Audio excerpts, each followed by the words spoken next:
là. Et donc nous passons après à un sujet un peu différent, mais enfin on est toujours sur la logique des infrastructures, avec les carburants de substitution. Oui, c'est une directive très importante par laquelle l'Europe, l'Union européenne a décidé de prendre le taureau par les cornes et d'émettre un document d'harmonisation juridique avec des dates de l'équipement du continent européen en infrastructures d'approvisionnement en carburant de substitution aux carburants carbonés et notamment aux énergies fossiles. Entendez par là à l'électricité, mais pas simplement, à l'hydrogène et à tous les carburants qui aujourd'hui peuvent nous permettre d'adopter la stratégie des 3x20, qui est la stratégie climatique de l'Union européenne. 20% d'énergie renouvelable, 20% de réduction. Voilà.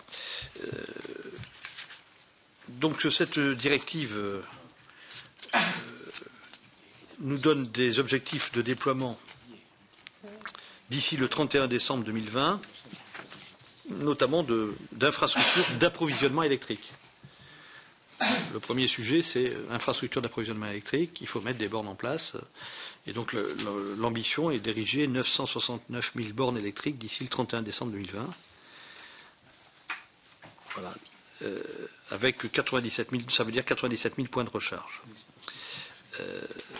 La grande difficulté, évidemment, c'est que l'objectif trouve sa limite dans l'implantation de bornes de recharge électrique dans le parc privé, et pire encore dans les copropriétés privées, qui représentent 90% du total. J'observe d'ailleurs que tout ceci faisait partie du Grenelle de l'environnement en France, et que l'on a progressé extrêmement lentement, y compris dans des endroits publics comme les parkings ou des choses comme ça. C'est-à-dire qu'on est quand même très sous-équipé, et c'est parce que ça n'avançait pas que l'Union européenne a décidé de produire cette directive. C'est une directive qui, outre l'électricité, préconise également un nombre de points de recharge en hydrogène ouverts au public, espacés de 300 km. Elle fixe un objectif d'ici au 31 décembre 2020, ambitieux.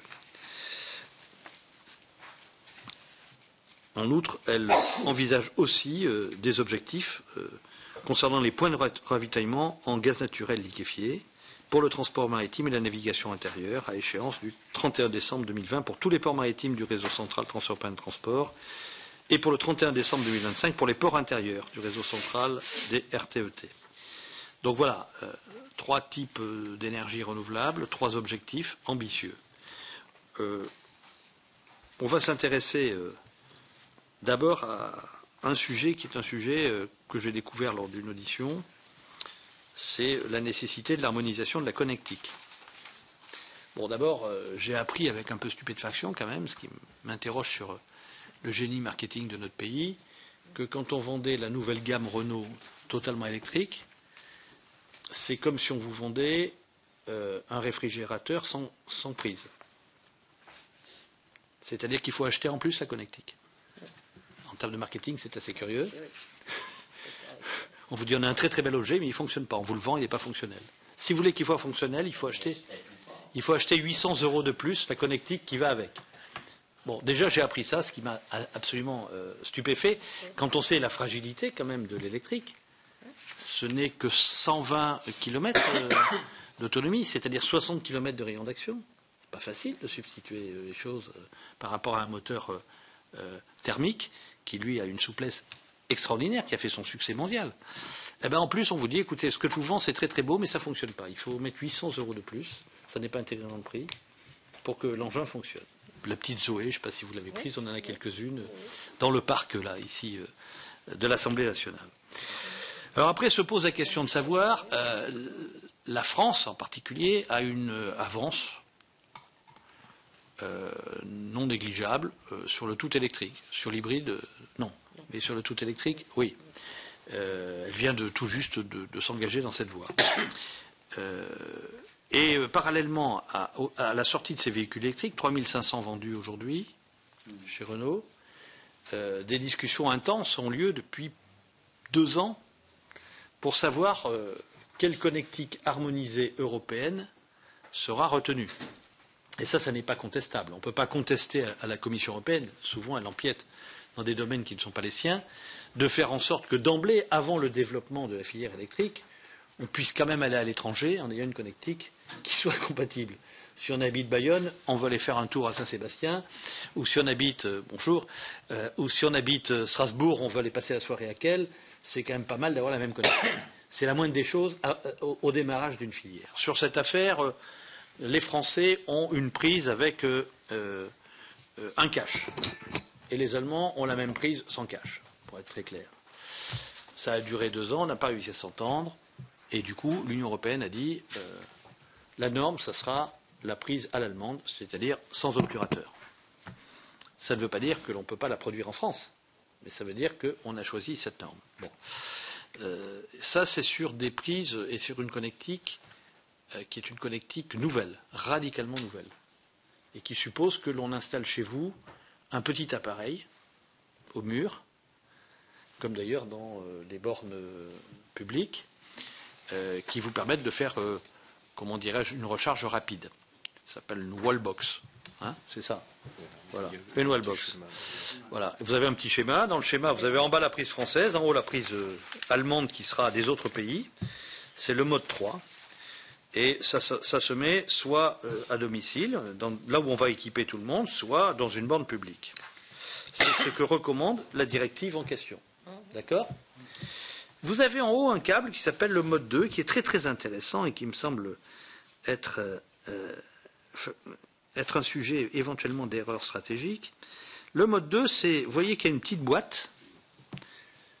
C'est une petite boîte qui est faite pour permettre de recharger un véhicule électrique sur le réseau. Donc cette petite boîte sécurise le réseau. Il est à peu près clair aujourd'hui qu'y compris les Français essaient de nous vendre la connectique qui est en bas, le type 3, parce qu'elle est beaucoup plus chère, mais parce que derrière on pourra faire de l'intégration de services. C'est-à-dire que dans la wallbox, il y a plein de services commerciaux qui pourront être vendus plus tard. Sauf que moi je suis intimement persuadé que si on veut développer rapidement l'électrique, il faut le développer sur le réseau.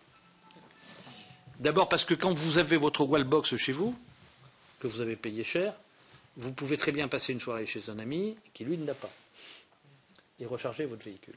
Donc notre industrie est en train de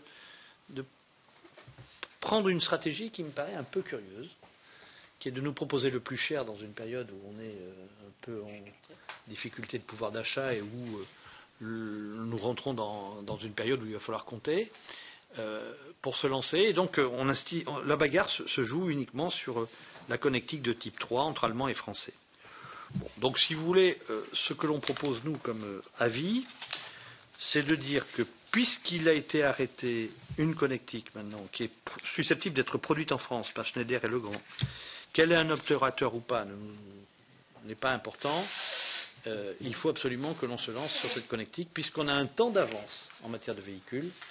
Il est encore temps de ne pas s'isoler définitivement en disant il y a une norme française qui est unique en Europe. Voilà. Il est très important d'adopter la norme européenne puisqu'on est les premiers au plan, comment dirais-je, au plan de la connectique. Donc nous sommes plutôt d'accord avec la directive et nous encourageons même la France à l'adopter le plus rapidement possible. Nous disons par ailleurs qu'il est très important de conserver une connectique dite de mode 2, c'est-à-dire la connectique qui permet de recharger son véhicule sur le réseau pendant qu'on fait la sieste ou pendant qu'on va visiter des amis un soir, puisque le réseau sera toujours ce qu'il y a de plus diffus. Et nous pensons qu'il ne faut pas que l'on se trompe avant de vouloir vendre à tout prix une connectique hyper sophistiquée. Le succès du lancement de la filière électrique, qui n'est pas gagné d'avance, doit passer par un approvisionnement souple. On a appris à cet égard que d'ailleurs la stratégie dite d'échange de batteries, qui était celle de Renault il y a 3 ans ou 4 ans, on en avait 2. On avait Peugeot qui disait moi je me mettrai sur le réseau, enfin sur de la connectique, et Renault qui disait moi je ferai de l'échange de batteries, ne fonctionne pas bien. C'est-à-dire qu'ils y ont quasiment renoncé chez Renault. Voilà. Hein, parce que ça prend une place considérable, c'est des batteries très lourdes, parce que les pétroliers évidemment n'ont pas envie de vendre de la batterie électrique. Voilà. Et que donc ce sont des investissements massifs et qu'il est beaucoup plus facile de faire de la connectique. Donc voilà l'évolution un peu du sujet. Je ne sais pas si vous m'avez bien compris. Donc nous, ce que nous disons, c'est alors l'autre avis que l'on émet, c'est de ne pas trop se presser et de ne pas surinvestir sur la filière hydrogène. Non pas que la filière hydrogène soit inintéressante, mais on sait aujourd'hui qu'elle suppose des investissements beaucoup plus lourds et qu'elle n'est pas stabilisée. Donc allons-y à fond d'accord avec la directive européenne d'harmonisation de la connectique et de déploiement des infrastructures. Ça, c'est la première chose. Pleinement d'accord. L'Europe est fondée à dire que les Européens peuvent trouver partout, avec leurs véhicules électriques, à se connecter. Et là, ça concerne surtout les zones frontalières dans un premier temps, parce qu'on n'a pas le rayon d'action des véhicules, mais c'est quand même très important. Deuxièmement, pour dire, n'abandonnons pas la connectique réseau. C'est très important, c'est même celle qui est le gage du succès et du développement le plus rapide de la filière. Comme la France est en avant, il ne faut absolument pas que l'on enterre la connectique de type 2. Et la troisième proposition que l'on fait, c'est de dire qu'il faut que la France adopte maintenant le standard européen qui a été retenu à une époque où elle est. Pourquoi? Parce qu'elle est celle qui aujourd'hui a un temps d'avance sur le véhicule. Il serait dommage d'avoir une bagarre d'arrière-garde sur la connectique. En tout état de cause, nous serions les premières victimes de cette bagarre d'arrière-garde. Voilà quel est, mes chers collègues, ce que l'on vous propose. Pour une fois, on vous propose, avec pas mal d'enthousiasme, d'adopter un projet de directive de l'Union européenne. Alors, qui veut intervenir? Michel, vas-y. Toujours pour m'instruire. Bon, pour être sûr d'avoir bien compris, d'abord, est-ce que, au fond, le type 3 décrit ici de connectique serait à la connectique en quelque sorte ce que le Leclerc était au char, peut-être, non, si j'ai bien compris.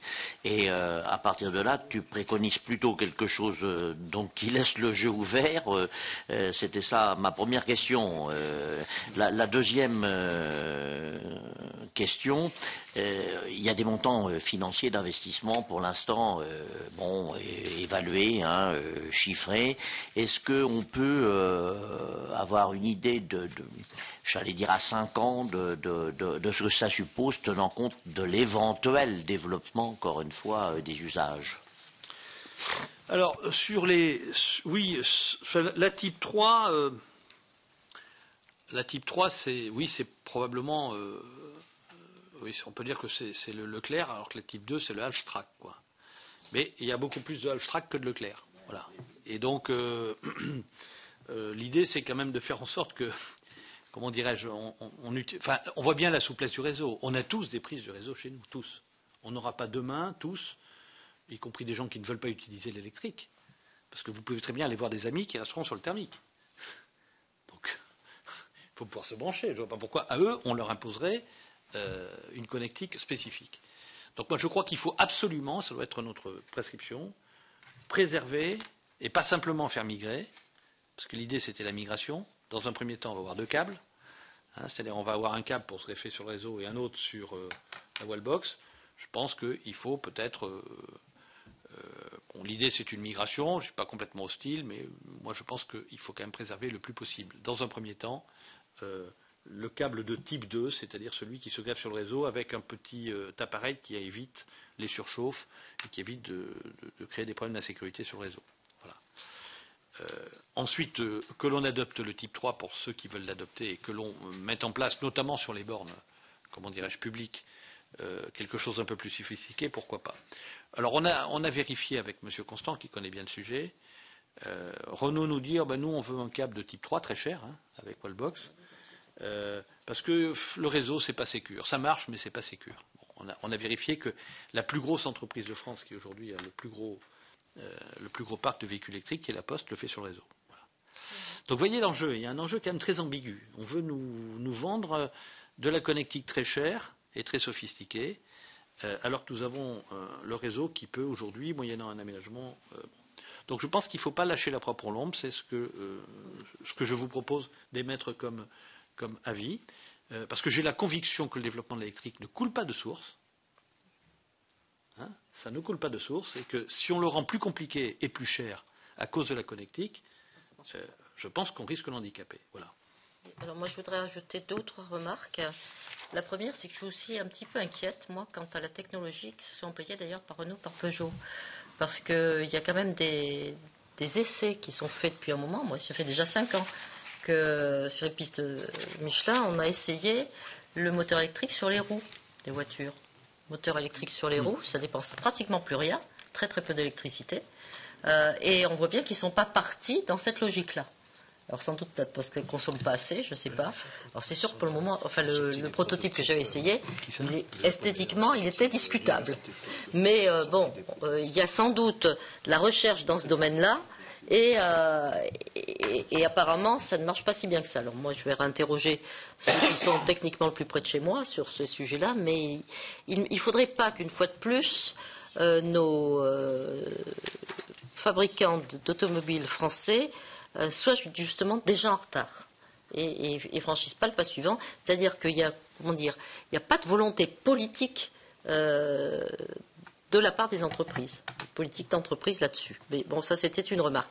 Sur les petits amendements que je te proposerai, vers l'Europe du véhicule propre, je mettrai bien des guillemets parce que ça dépend du mix énergétique.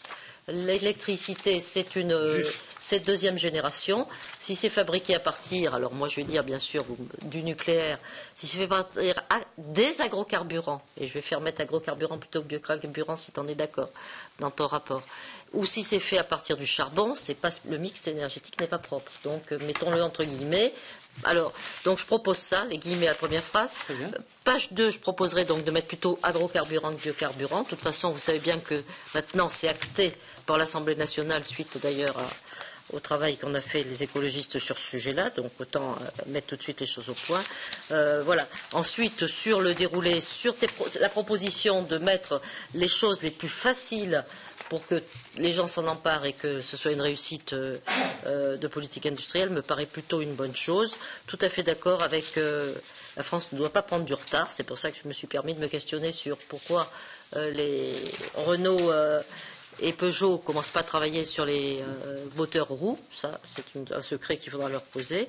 La wallbox nous paraît une très très bonne idée. Donc, moi, je suis tout à fait favorable à ces deux remarques-là à prendre position sur cette proposition qui, comme tu le dis, pour une fois, est très positive de la part de la Commission européenne. On va rédiger l'avis peut-être.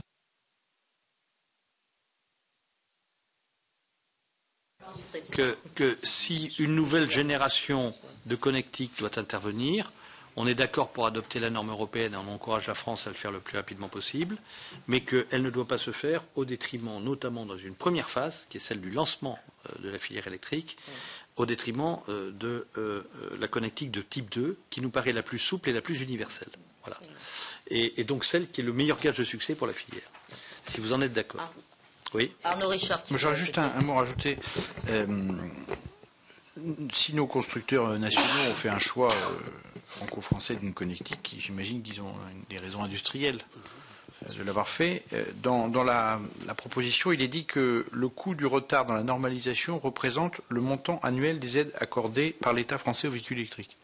Donc d'une certaine manière, même si on n'a pas jugé des choix stratégiques d'industriels spécialistes du secteur, c'est vrai que les pouvoirs publics financent beaucoup le développement du véhicule électrique. Donc qu'est-ce qu'on a comme moyen, entre guillemets, de les amener au type 2 alors que leur stratégie est orientée différemment? Et quel temps ça prendra, selon vous, chers collègues, pour le passage d'un type à l'autre de connectique?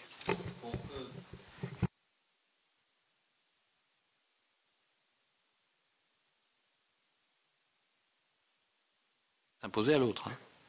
Voilà. Pour ce qui est de Renault, ils étaient uniquement sur la connectique type 3 et de façon très embarrassée, ils sont ennuyés ils ont défendu le modèle français qui est un modèle avec obturateur. Encore une fois, le modèle français, c'est une norme française, mais nos industriels sont prêts à produire la norme allemande qui a été retenue. Hein. J'ai connu d'autres cas. J'ai connu des cas, par exemple, où les Allemands nous imposaient une norme où il fallait 2 ans pour mettre en place nos chaînes industrielles. Là, c'était un vrai sujet. Là, c'était pas possible. Là, c'est pas le problème. Schneider et Legrand peuvent immédiatement produire. Donc, c'est un problème de nombril éventuellement, mais ça n'est pas un problème industriel. Voilà. On a bien compris que les Français avaient inconsidérément défendu une norme trop isolée en Europe Et donc le problème de Renault, c'est qu'ils ont démarré avec cette norme française. Aujourd'hui, ils ont 3500 véhicules qui sont partis avec un obturateur, un wallbox, et l'Europe dit c'est autre chose.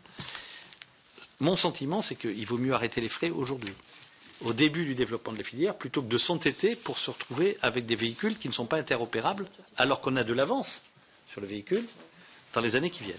Et de façon discrète, si je puis dire, pudique, Renault est plutôt d'accord avec ça, en disant on a cru longtemps, on s'est mis derrière Schneider et Legrand, on a cru longtemps qu'ils allaient l'emporter, ils ne l'ont pas emporté. Voilà.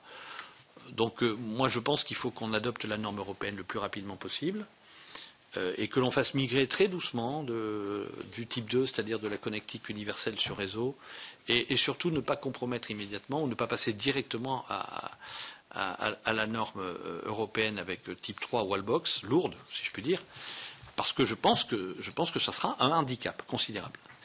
À la limite, bon, on a un plan de 600 millions d'euros en France pour développer des innovations autour du véhicule propre. Imaginons qu'on ait moins les moyens, que ça ne fonctionne pas bien, qu'il n'y ait pas d'investissement lourd dans certaines collectivités, parce qu'il faut que les collectivités locales le fassent également. Hein. Bon, le fait de garder la norme type 2 légèrement adaptée, le câble adapté au réseau, nous assure la continuité et l'universalité du lancement de la filière électrique. Tandis que si on a des zones en France qui s'adaptent moins rapidement, on risque d'avoir des difficultés de lancement. Voilà la raison pour laquelle on est un peu prudent, mais ça concerne presque plus la stratégie française que la question européenne. Voilà. Hein. Et la stratégie française me paraît un peu hésitante ces temps-ci. Je dois le dire quand même, franchement, de la part de nos industriels. J'ai trouvé ça extrêmement curieux qu'on veuille à toute force être sur une connectique nouvelle que l'on vend séparément du véhicule. Ce qui, en termes de marketing, est quand même très curieux. Pardon ? Les actionnaires, mais ce qui m'inquiète, c'est qu'il y a des services de marketing monstrueux et qu'il n'est pas compris que lancer un véhicule en disant bon, il est très beau, vous avez fait le tour, très bien, il ne fonctionne pas parce qu'il faut acheter 800 € de plus la connectique, me paraît quand même assez curieux. Moi, quand j'achète de l'électroménager, j'ai un frigo dans lequel on me dirait il est très beau, mais vous inquiétez, mais vous savez, il ne fonctionne pas, hein, parce que vous ne pouvez pas le brancher nulle part.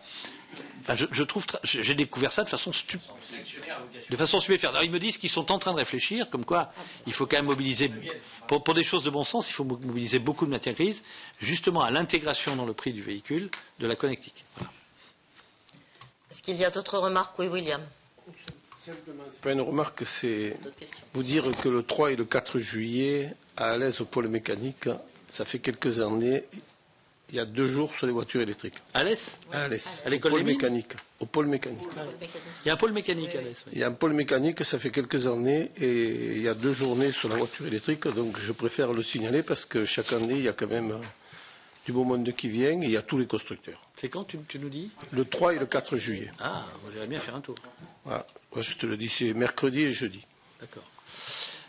Oui. D'ailleurs, une année, on pourrait y faire descendre à la commission des affaires. Non, ce que je pense, c'est que Renault a hésité beaucoup parce que, justement, il y a encore la possibilité de se greffer sur le réseau. Et que donc, l'idée, c'est de dire, si vous voulez quelque chose en plus, une connectique future, on vous la vend, quoi. Voilà. Je pense que c'est quelque chose comme ça. Mais en tout cas, c'est pas clair du tout en termes de marketing, et je trouve que ça peut être préjudiciable au lancement marketing du véhicule électrique. La question technique, quand ils disent qu'il se trouve que le réseau n'est pas assez sécure, c'est que ça peut fragiliser la maintenance, la batterie, c'est quoi? Ils disent en gros, ça peut disjoncter, quoi. Voilà. Non, ça peut disjoncter. Les prises murales domestiques sont pas toutes de même qualité, donc voilà. Voilà ce qu'ils disent. Mais il y a un soupçon que ce soit aussi plutôt que l'on veuille lancer une nouvelle filière de connectique. Vous voyez ce que je veux dire? Voilà. C'est-à-dire qu'on veut nous faire vendre de la connectique. Alors pourquoi pas? Je veux dire, produire, c'est créer de l'utilité, hein, disait David Ricardo. Produire, c'est créer de l'utilité. Voilà. Mais je pense que la question est quand même celle du lancement réussi de cette filière. La France ne peut pas avoir investi autant dans la filière électrique et puis se retrouver en difficulté. Et donc pour ça, il faut beaucoup de souplesse et d'humilité, me semble-t-il. Voilà.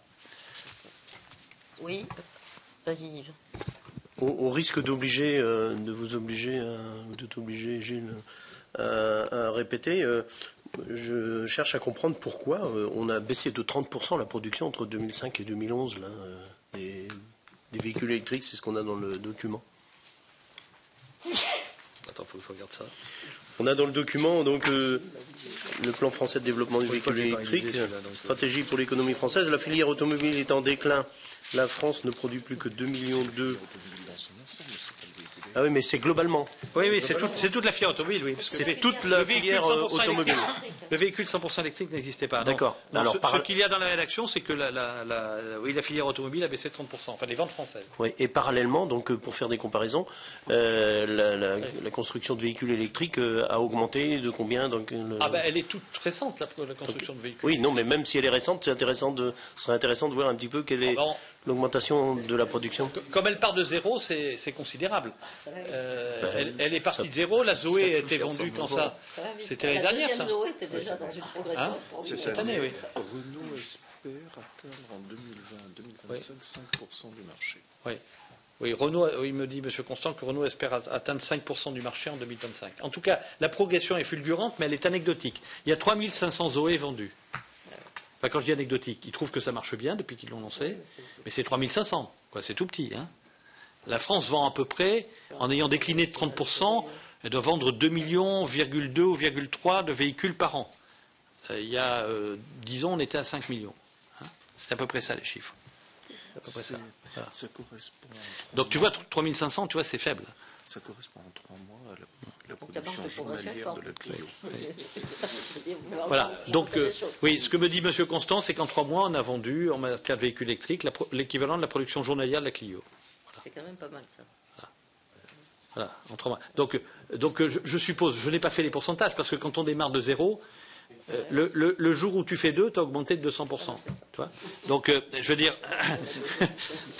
donc ça doit être assez considérable, quoi. Je veux dire, mais il faut rester dans les ordres de grandeur. Hein. On démarre, on a simplement, on fait un gros pari, et on a un gros avantage. Le pari peut être gagné en zone urbaine en particulier.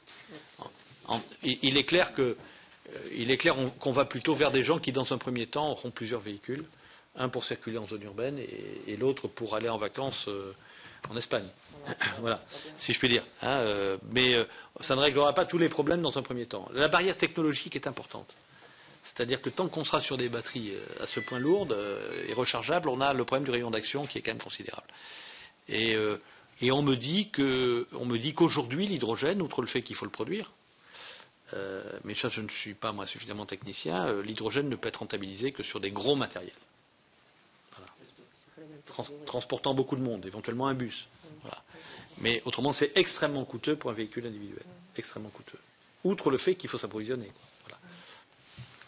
Oui, alors du coup, il y a quand même une petite remarque, c'est que moi, ce qui me chiffonne dans la voiture électrique, mais je répète, je suis favorable à cet avis, c'est que du coup, comme ça n'est qu'une petite urbaine, en définitive, c'est toujours, est-ce que ça va être la deuxième bagnole, pourtant pas nécessaire la plupart du temps en ville. Donc c'est aussi toute l'ambiguïté. Ah bah oui, mais bon, pour le moment, c'est déjà un premier signal. Ça, ce sont les contraintes technologiques, et le pari de la France est assez clair. Hein. Est-ce que c'est pas l'hybride qui va gagner, hein? Sachant que l'hybride, on a démontré maintenant que l'hybride... C'est le pari PS. Oui, mais d'accord, mais si on a un hybride qui te fait les deux voitures en une, tu reposeras la question et tu feras l'évaluation de la question que tu viens de poser en disant il vaut mieux avoir une voiture que deux voitures. Oui, tout à fait. Voilà. Si on doit avoir deux voitures parce qu'on a une petite urbaine totalement électrique, mais enfin 60 km de rayon d'action, vous faites à peine une journée en région parisienne. Hein. C'est extrêmement faiblard, hein, même pour la région parisienne. Il faut vivre à Paris. Hein. Mais vous partez à Paris pour une journée classique de gens qui habitent en banlieue, vous partez avec la peur au ventre, quand même. Hein. Faut quand même réaliser ça, quand même. Oui. La Poste en achète quand même pas mal. Hein. Pardon ? Mais la Poste, ça fonctionne bien. Ils ont quand même des tournées qui sont en ville et certaines tournées qui sont en oui. rural. Oui. Leurs tournées en rural, elles le font 70, 80 bornes des fois.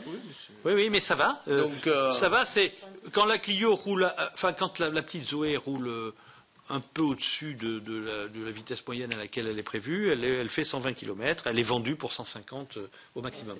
Maximum, si on est vraiment très très cool. Voilà. Donc il y a un usage, hein. Mais tu vois, la voiture de la Poste, c'est un type qui la prend le matin et qui, dès la fini de sa tournée, s'arrête. C'est pas quelqu'un qui a un véhicule personnel qui a multi-usage en disant j'ai oublié le pain, je repars. Voilà. Ou j'ai oublié d'aller chez. Voilà. Et là, c'est autre chose. Parce que c'est beaucoup plus chaotique. Moi, je suis incapable de vous dire combien je fais par jour. parce que je le fais à l'opportunité, enfin quand je le sens, quoi.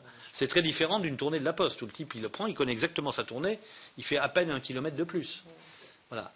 C'est autre chose, c'est une autre démarche. Quand on a un véhicule, on l'utilise quand on en a besoin. Votre fils vous appelle, il dit je suis en panne quelque part, vous dites je vais te chercher, quoi, je vais te récupérer. Voilà. Et donc là, si vous dites je suis en recharge, c'est pas possible, il y a un sujet. Voilà. Donc non mais je veux dire, c'est une révolution pas aussi simple qu'elle n'apparaît. Elle est théoriquement simple et pratiquement difficile.